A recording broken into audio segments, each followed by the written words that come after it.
श्रद्धालुओं, जय श्री कृष्णा, जय श्री राम, जय श्री राधे राधे, जय श्री महाकाल। इस वीडियो में आपको श्रवण कराएंगे भाइयों सहित युधिष्ठिर और श्री कृष्ण पितामह भीष्म के पास उपस्थित हुए।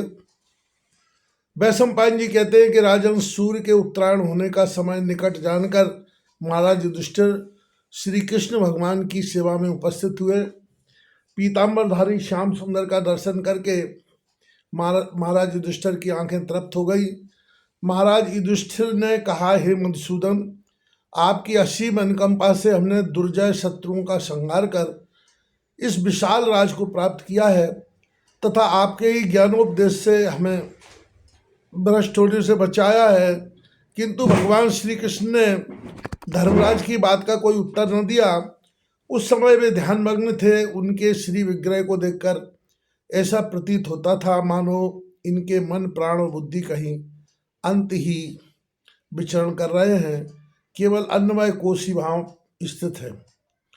ऐसी दशा देखकर धर्मराज को बड़ा आश्चर्य हुआ। वे कहने लगे, हे माधव, समस्त प्राणी मात्र तो आपका ध्यान करते, किंतु हे ऋषि मुनि और देवताओं द्वारा सेव परमेश्वर, आप किस भगवान का ध्यान कर रहे हैं? यदि मैं इसे सुनने का अधिकारी हूं तो मैं इस रहस्य के सुनने की याचना करता हूं।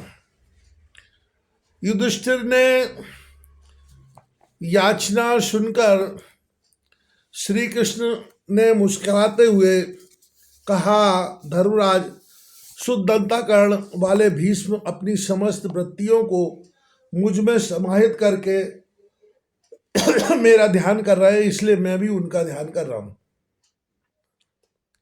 भगवान श्री कृष्ण की बात सुनकर धर्मराज ने पितामह भीष्म को मन प्रणाम किया और श्री कृष्ण ने कहा, हे भगवान, आपके द्वारा भी ध्यान किए जाने वाले भीष्म धन्य है। यदि आपकी आज्ञा हो तो हम भी उन महात्मा पितामह भीष्म के दर्शन करने का विचार कर रहे हैं, क्योंकि सूर्यदेव उत्तरायण होने वाले हैं।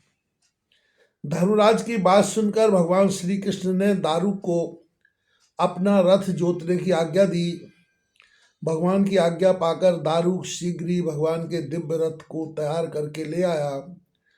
श्री कृष्ण और सात्यकी उस रथ पर सवार हुए। धर्मराज और वीरवर अर्जुन दूसरे रथ पर बैठे। भीम, नकुल और सहदेव ने अपना तीसरा रथ तैयार किया और उस रथ पर सवार हुए।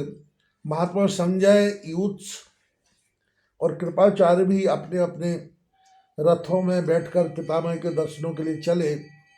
इस प्रकार सभी लोग अपने रथों पर बैठकर धर्म क्षेत्र कुरुक्षेत्र में बाण सैया पर पड़े हुए महात्मा भीष्म का दर्शन करने के लिए चल पड़े। मार्ग में भगवान श्री कृष्ण ने धर्मराज को परशुराम के 21 बार पृथ्वी को क्षत्रियों से रहित करने का इतिहास सुनाया। वैशंपायन जी कहते हैं, जन्मेजय इस प्रकार की कथा वार्ता कहते हुए जहाँ पितामह भीष्म बाणसैया पर पड़े हुए थे, उस पवित्र ओदवती नदी के तट पर आए और दूर से सब अपने अपने रथों से उतरकर ऋषि मंडली तथा पितामह को प्रणाम करने लगे। भीष्म जी ने निकट पहुंचकर सबने उन्हें चारों ओर से घेर लिया और हाथ जोड़कर खड़े हो गए।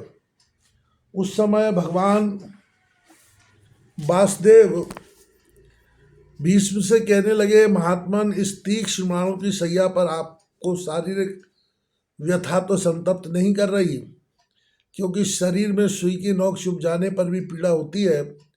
तब आप बाणों के समूह पर लेटे हुए हैं, किंतु आप तो पूर्ण तितिक्षावान हैं, षट संपत्तियों से पूर्ण योगी हैं। आप अवश्य इस शारीरिक कष्ट को कोई प्रधानता नहीं देते होंगे।